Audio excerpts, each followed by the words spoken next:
मैं सबसे पहले तो आपको ये कहना चाहूंगा कि ना तो मैं एक राज्यसभा सांसद के तौर पे आया हूं और ना ही मैं किसी लीडर के तौर पर आया हूं। आप बड़े हैं, बुजुर्ग हैं, मेरे भाई हैं, माताएं बहनें, मातृ शक्ति बैठी है। मैं आपके बीच में एक भाई और बेटे के तौर पे आया हूं और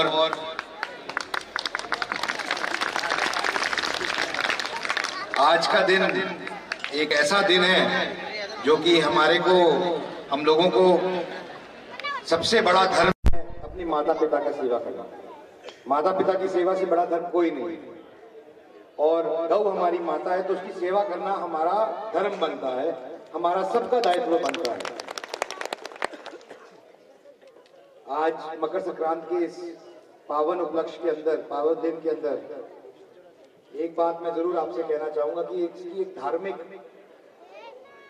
विशेषता तो है ही कि आज के दिन भगवान आशीर्वाद देते हैं इस दिन के द्वारा, लेकिन इसकी एक विज्ञान के तरीके से भी एक विशेषता है।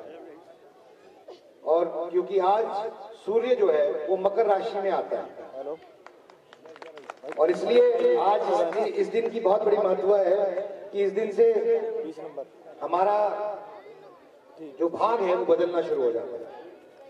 तो मैं आप लोगों का बहुत ज्यादा समय नहीं लेते हुए सबसे पहले तो मैं बाबा गंगानाथ जी का प्रधान गौशाला, श्री बलवान सिंह जी नैन का जो भी प्रधान है, कुलवंत नैन जी का, रंगीराम जी का एमसी हैं, सुभाष शर्मा जी का एक सरपंच, धर्मपाल जगलान जी का, रामफल नैन जी का, कृष्ण शर्मा जी का, ज्ञानी राम जी का, राम कुमार नंबरदार जी का, सबका धन्यवाद करना चाहता हूं कि आप लोगों ने आज मुझे बुलाया मुख्य अतिथि के तौर पर और इतना सम्मान दिया।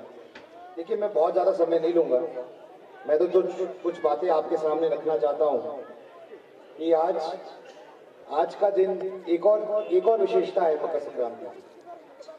आज का दिन वह दिन है जिस दिन भीष्म पितामह जब शैया पे लेटे हुए थे, तीरों की शैया पे, तो उन्होंने आज के दिन अपना प्राण त्यागे। मैं इस बात की विशेषता इसलिए बोल रहा हूं क्योंकि मुझे कल लोहड़ी के उपलक्ष्य पे एक वृद्धाश्रम में जाने का मौका मिला था। मैं वहां गया, वहां पर बहुत से बुजुर्ग लोग थे, उनके साथ कुछ समय बिताया, अच्छा लगा, उनकी कुछ बातें सुनी, कुछ अपनी कहीं साझी की, लेकिन मन दुखी भी हुआ। दुखी इसलिए हुआ क्योंकि जो माँ बाप अपने बच्चों को पाल पोस के बड़ा करते हैं, अपनी सारी जीवन की पूंजी उनमें लगा देते हैं, उनको बड़ा करने के सिवाय उनका और कोई उपलक्ष्य नहीं होता जीवन में कि ये बड़े हो जाएं, अच्छे काम में पहुंच जाएं, नौकरी मिल जाए, शादी हो जाए, ब्याह हो जाए, सुखी रहे। माँ बाप की यही चाह होती है और उनको कुछ नहीं चाहिए, सिर्फ एक चीज मांगते। ऐसी भावना के बाद, ऐसी हमारे देश के अंदर जो प्रथा है, जो विशेषता है, उसके बाद कुछ ऐसे बच्चे भी निकलते हैं जो अपने माँ बाप को उनकी वृद्धावस्था में छोड़ देते हैं। ये हमारे समाज के लिए अच्छी बात नहीं है। यह एक कुरीति है समाज के अंदर जिसको हम सबको मिलकर दूर करना चाहिए, ऐसी सोच को दूर करना चाहिए। आज इस पावन दिन के अंदर मैं इस बात का इसलिए वर्णन कर रहा हूँ क्योंकि एक तरफ तो खुशी हुई उन वृद्ध लोगों के साथ बात करके, वो माँ बाप जितनी उम्र के हैं, लेकिन उसी टाइम पे दुख भी हुआ कि ऐसे लोग भी हैं जो अपने माँ बाप को छोड़ देते हैं जब उनको सबसे ज्यादा जरूरत होती है। तो मेरा अपने भाइयों से, युवा साथियों से एक निवेदन है कि देखो, अगर जिंदगी में सक्षम होना है, सफल होना है, तो माता पिता के ऊपर कुछ नहीं है। माता पिता की सेवा करो, उससे ऊपर कुछ नहीं है। सब कुछ मिलेगा जिंदगी में, अपने आप मिलेगा सब कुछ। मैं कुछ चंद शब्दों में ये बात भी रखना चाहता हूं कि हमारा कर्तव्य दायित्व क्या बनता है।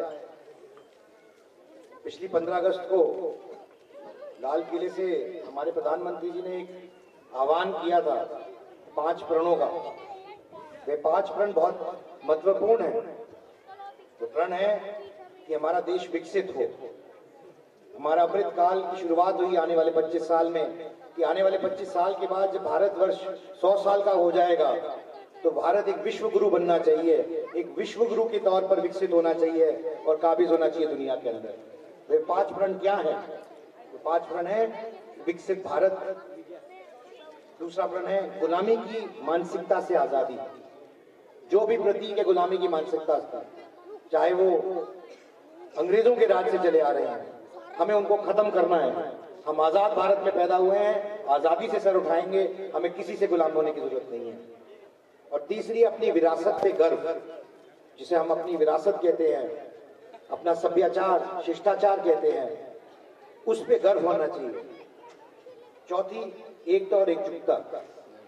मेरा इसका जो उदाहरण है, जो मेरा राज्यसभा का चुनाव हुआ, जब मैं जीत के आया तो वो सद्भावना का और सामाजिक समरसता का और 36 बिरादरी की एकता का सबसे बड़ा उदाहरण है। जब मैं चुनाव लड़ा तो हर समाज, हर बिरादरी के एमएलए ने मुझे वोट दी और मैं तभी राज्यसभा का सांसद बन पाया हूं। तो इससे अच्छा उदाहरण क्या हो सकता है एकता का? और सबसे बड़ी बात है नागरिकों के कर्तव्य।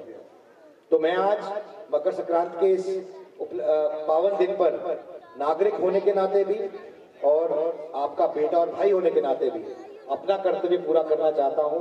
और जो ये इतना अच्छा काम आप लोग कर रहे हैं, 3000 से ज्यादा गौ माताओं की सेवा कर रहे हैं, निरंतर काम कर रहे हैं, प्रयास कर रहे हैं, तो मैं आप सबसे निवेदन करूंगा कि अपनी रोजमर्रा की जिंदगी में आप जिस तरीके से भी सहयोग कर सके करिए। मैं भी अपनी तरीके से पूर्ण रूप से सहयोग करूंगा। मैं अपने एमपी लैंड की तरफ से भी और अपनी तरफ से भी 11 लाख रुपए आज गौशाला को घोषणा करके जाता हूं कि मैं देके जाऊंगा। इसके अतिरिक्त भी मैं आता रहूंगा और मेरे बस में जो होगा प्रत्यक्ष अप्रत्यक्ष तौर पे मैं मदद करता रहूंगा। अब बड़ा अच्छा काम कर रहे, करते रहिए। आपका दिल से धन्यवाद, बहुत बहुत धन्यवाद। मैं बस ज्यादा समय ना लेते हुए गौ माता की जय कहते हुए आप सबका बहुत धन्यवाद करता हूं कि आप लोगों ने इतना समय निकाला और मुझे मान सम्मान दिया। बहुत बहुत धन्यवाद।